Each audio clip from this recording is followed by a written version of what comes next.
भाजपा राष्ट्रीय अध्यक्ष जेपी नड्डा का कार्यकाल जून 2024 तक बढ़ाया गया। राष्ट्रीय कार्यकारिणी की बैठक में सर्वसम्मति से हुआ फैसला।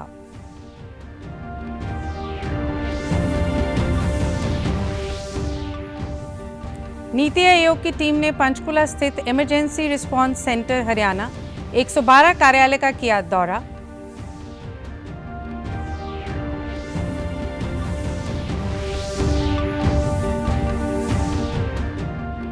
केंद्र की वीर गाथा परियोजना के तहत करनाल की रिया का भी चयन। गणतंत्र दिवस की पूर्व संध्या पर रक्षा मंत्री करेंगे सम्मानित।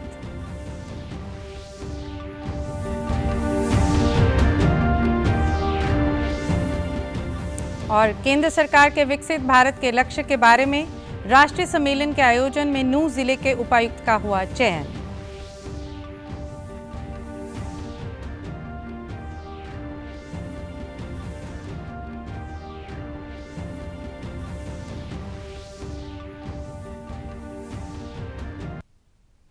नमस्कार, मैं गीतू गुलाटी। अब समाचार विस्तार से। भारतीय जनता पार्टी के राष्ट्रीय अध्यक्ष जेपी नड्डा का कार्यकाल जून 2024 तक बढ़ा दिया गया है। केंद्रीय गृह मंत्री अमित शाह ने आज एक प्रेस वार्ता के दौरान ये जानकारी देते हुए बताया कि भाजपा राष्ट्रीय कार्यकारिणी की बैठक के दौरान सर्वसम्मति से ये फैसला लिया गया है। उन्होंने बताया कि केंद्रीय रक्षा मंत्री राजनाथ सिंह ने ये प्रस्ताव रखा और सर्वसम्मति से प्रस्ताव को स्वीकार किया गया। उन्होंने कहा कि 2024 के लोकसभा चुनाव जेपी नड्डा की अध्यक्षता में लड़े जाएंगे और भाजपा अधिक सीटों पर जीत हासिल करेगी। भाजपा की राष्ट्रीय कार्यकारिणी की बैठक के आज दूसरे दिन भारत के विश्व की 5वीं सबसे बड़ी अर्थव्यवस्था बनने, प्रभावी कोरोना प्रबंधन और समावेशी विकास के बारे में सामाजिक और आर्थिक प्रस्ताव लाया गया। केंद्रीय मंत्री धर्मेंद्र प्रधान ने इसके बारे में मीडिया को जानकारी दी। 14 में भारत 10वीं स्थान में अर्थव्यवस्था में दुनिया के अंदर खड़ी थी। आज जब हम अमृत काल में प्रवेश कर रहे हैं, अमृत महोत्सव मना रहे हैं, अंग्रेजों से गुलामी की हमारी मुक्ति से 75 साल पूरा कर रहे हैं, उस समय में हमने यूके को पीछे छोड़ के 5th पोजीशन पे आए। यह अपने आर्थिक नीति की एक बहुत बड़ी सफलता की स्टेटमेंट है। नीति आयोग के सदस्य डॉक्टर वी के पॉल ने स्वास्थ्य विभाग की अतिरिक्त मुख्य सचिव जी अनुपमा और राष्ट्रीय स्वास्थ्य मिशन के निदेशक प्रभजोत सिंह के साथ पंचकुला स्थित state emergency response centre Haryana 112 कार्यालय का दौरा किया। इस दौरान डॉक्टर वी के पॉल को हरियाणा 112 की विशेषताओं एवं एम्बुलेंस सेवाओं सहित अन्य आपातकालीन सेवाओं के साथ इसके एकीकरण के बारे में जानकारी दी गई। साथ ही 24 घंटे पुलिस सहायता के साथ नागरिकों को सशक्त बनाने की दिशा में हरियाणा पुलिस की विशेष पहल के बारे में अवगत करवाया गया। इस मौके पर डॉक्टर वी के पॉल ने एकीकृत मोड में विश्व स्तरीय आपातकालीन प्रतिक्रिया केंद्र की स्थापना में इसके सुचारू रूप से संचालन के लिए हरियाणा सरकार और ERSS हरियाणा टीम के प्रयासों की सराहना की। इसके अतिरिक्त उन्होंने संकट के समय सभी लोगों को असाधारण सेवाएं प्रदान करने के लिए ERSS हरियाणा की भी काफ़ी प्रशंसा की और भविष्य में अनुकरण करने के लिए देश के लिए एक मॉडल रूप से इसका उल्लेख किया। केंद्र सरकार की वीर गाथा परियोजना के तहत देश भर में 25 विद्यार्थियों का चयन किया गया। इनमें करनाल के निजी विद्यालय की 11वीं कक्षा की छात्रा रिया ग्रोवर भी शामिल है। रिया कॉमर्स पाठ्यक्रम की छात्रा है। रिया को गणतंत्र दिवस की पूर्व संध्या पर रक्षा मंत्री राजनाथ सिंह सम्मानित करेंगे। रिया ने परियोजना में प्रतिभागिता करते हुए कैप्टन वरुण सिंह पर अपना प्रोजेक्ट दिया था। ये प्रतियोगिता शिक्षा मंत्रालय और CBSE के सहयोग से आयोजित की गई थी, जिसमें देश भर के 8 लाख विद्यार्थियों ने भाग लिया था। मैम ने इस वीर गाथा प्रोजेक्ट के बारे में बताया तो मुझे दिमाग में ही आ गया कि मैं वरुण सिंह पे बनाऊंगी। I wanted to express my gratitude. Newspaper ने पढ़ा था क्रैश के बारे में, जिसमें बिपिन रावत, जनरल बिपिन रावत और उनकी जो वाइफ थी, उनका जो उनकी डेथ हुई थी, तो उसमें लोन सर्वाइवर वरुण सिंह थे। तो मैंने उनके बारे में और पढ़ा और मुझे उनसे बहुत पढ़ के मुझे बहुत अच्छा लगा। उनकी जो करेज था, उनका काम, कंपोज़र, और फिर मुझे पता चला कि उनको शौर्य चक्र मिला है। तो फिर मैंने उसके बारे में और रिसर्च की। रिया की मां ने कहा कि उन्हें अपनी बेटी पर गर्व है। उसने न केवल परिवार का बल्कि जिले और प्रदेश का नाम पूरे देश में रोशन किया है।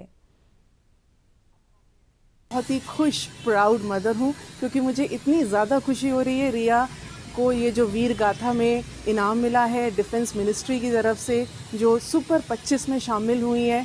उन्होंने ना ही स्कूल का घर का बल्कि इस पूरे हरियाणा देश का नाम रोशन किया है। ये जो प्राइज़ है उनको अपने दादाजी की तरफ और खींच के ले जा रहा है।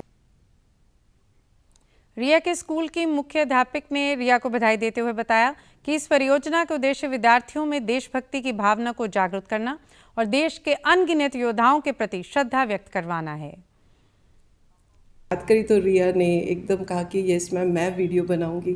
शुरू में थोड़ी सी दिक्कतें भी थी, हिचकिचाहट भी थी, बट रिया को पूरा उसकी मदर का भी सपोर्ट रहा, कंप्यूटर टीचर का और क्लास टीचर का, सब ने सपोर्ट करके इसने ग्रुप कैप्टन वरुण सिंह के ऊपर बनाई।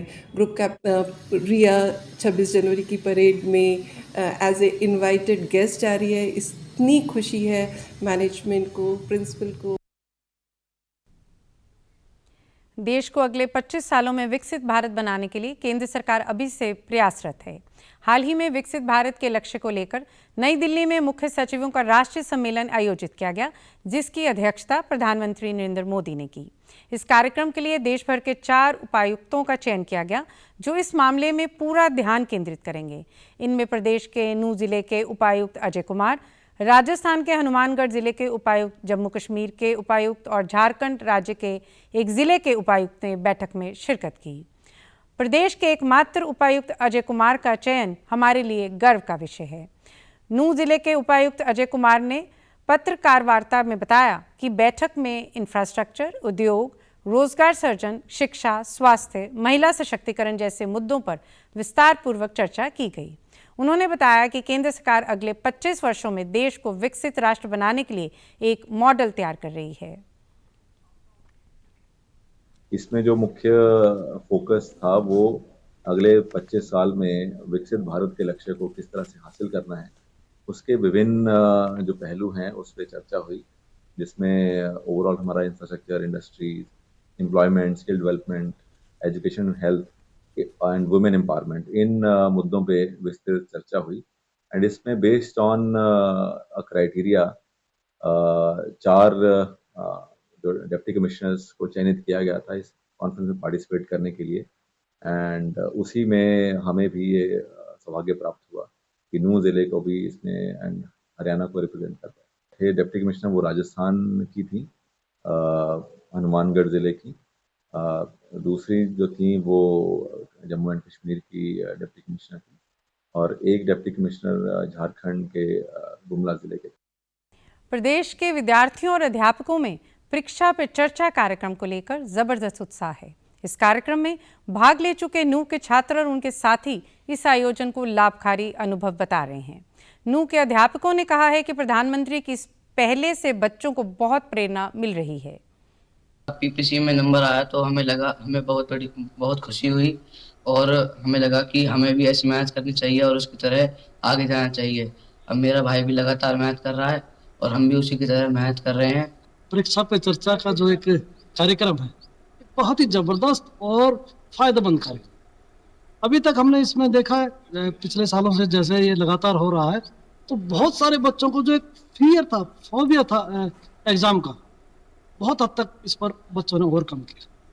तो ये तो एक बहुत ही जबरदस्त कार्यक्रम है हमारे माननीय प्रधानमंत्री की तरफ से, और हम बिल्कुल उम्मीद करते हैं कि इस पर हमारे स्कूल के बच्चों ने भी बहुत फायदा लिया है। पीपीसी जो नरेंद्र मोदी जी का ये प्रोग्राम है, मैंने खुद ऑब्जर्व किया है कि मेवात के बच्चे इस समय दिन दुगनी रात चुगनी तरक्की कर रहे हैं, शून्य से शिखर पर जा रहे हैं।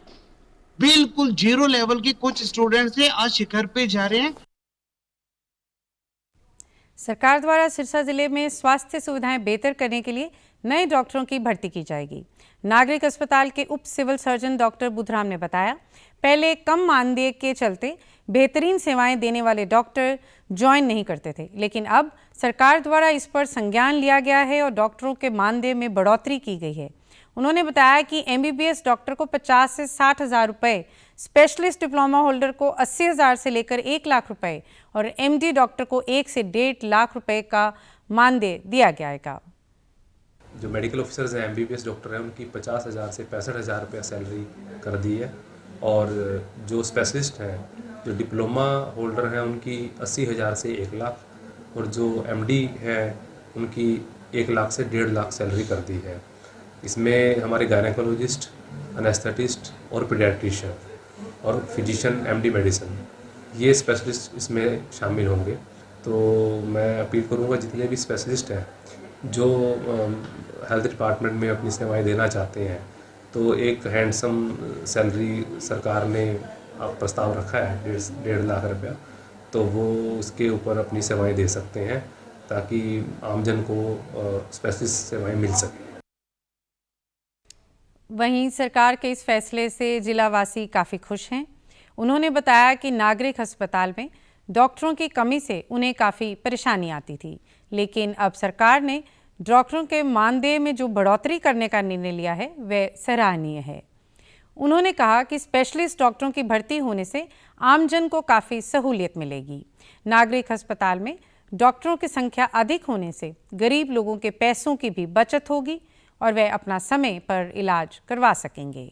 इस बार एक कोशिश की है कि उन्हें अच्छा वेतन भी दिया जाए और वो लोग आकर के नए सुपर स्पेशलिस्ट डॉक्टर्स और MBBS डॉक्टर उन रिक्त स्थानों को भरेंगे, तो निश्चित तौर पे ग्रामीण लोगों को या शहर में भी जो कम इनकम वाले लोग हैं उनके लिए केवल सिविल हॉस्पिटल और सरकारी अस्पताल ही एक बड़ा सहारा है, उनको बहुत फ़ायदा होगा। केंद्र सरकार द्वारा देश में बच्चा गोद लेने की प्रक्रिया को आसान करने के लिए जुवेनाइल जस्टिस एक्ट 2015 में नए संशोधन किए गए हैं। इसके तहत बच्चे को गोद लेने की प्रक्रिया को सरल बनाया गया है। बच्चे गोद लेने के लिए ऑनलाइन आवेदन करना अनिवार्य किया गया है।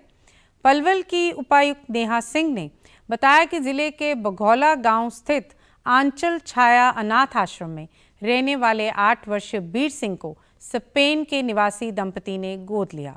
उपायुक्त ने बताया कि जिले का ये पहला बच्चा है जिसे विदेशी परिवार ने अडॉप्ट किया है। उन्होंने कहा कि स्पेन का ये परिवार भारतीय संस्कृति से काफ़ी प्रभावित है। उपायुक्त ने बताया कि विदेशी एडॉप्शन एजेंसी आफा हर 3 महीनों बाद बीर सिंह के हालचाल की भी जानकारी लेगी। मिनिस्ट्री का ये पहला ऐसा प्रोग्राम है और आप देख सकते हैं कि यहाँ पर बहुत ही पॉजिटिव माहौल है, बहुत ही खुशनुमा और एक ग्रैटिट्यूड का माहौल है। जो पेरेंट्स आए हैं उनके ऑलरेडी 2 लड़के हैं और 1 लड़की है, लेकिन ये चौथा बच्चा जो शुरू से वो अडॉप्ट करना चाहते थे और इंडिया से ही अडॉप्ट करना चाहते थे क्योंकि उनको हमारे देश का कल्चर बहुत पसंद है, तो उन्होंने पलवल डिस्ट्रिक्ट में हमारे वीर सिंह को चुना है। और आज चूँकि ये ज़िला का पहला ऐसा कार्यक्रम हो रहा था जहाँ पर हमारे ज़िला का एक बच्चा जो कि विदेश स्पेन में जा रहा है। बाल कल्याण समिति के सदस्य रणबीर मनोज ने बताया कि बीर सिंह के माता पिता की छानबीन की गई, लेकिन उनका कोई पता नहीं लगा। उन्होंने कहा कि कानूनी प्रक्रिया के तहत बीर सिंह को गोद लेने के लिए पंजीकरण कराया गया था और अब उम्मीद है कि स्पेन में बीर सिंह की परवरिश में कोई कमी नहीं रहेगी। तो इस बच्चे की हमने इसकी इच्छा से पूछ के इस बच्चे को एडॉप्शन में भेजा है और इस बच्चे को एडॉप्शन में जाने के बाद इसका हम बार फॉलोअप भी करते रहेंगे, बच्चा वहाँ ठीक रह रहा है कि नहीं रह रहा। और कौन सी फैमिली है? फैमिली में कितने सदस्य हैं?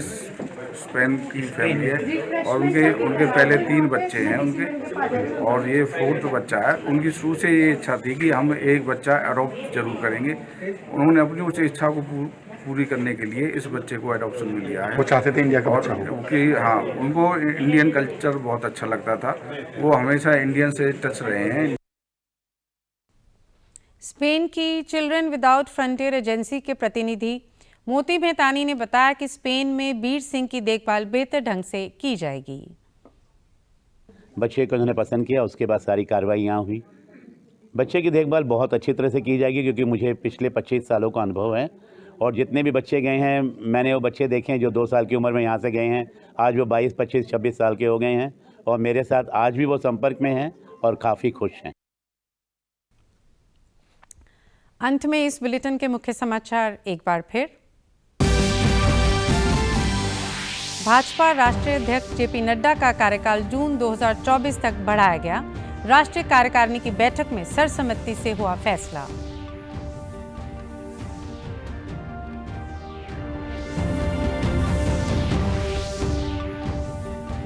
नीति आयोग की टीम ने पंचकुला स्थित इमरजेंसी रिस्पांस सेंटर हरियाणा 112 कार्यालय का किया दौरा।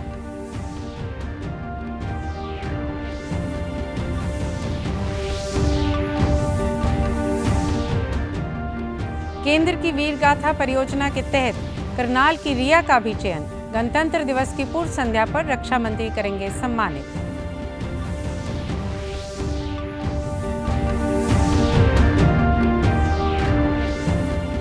और केंद्र सरकार के विकसित भारत के लक्ष्य के बारे में राष्ट्रीय सम्मेलन के आयोजन में नूंह जिले के उपायुक्त का हुआ चयन।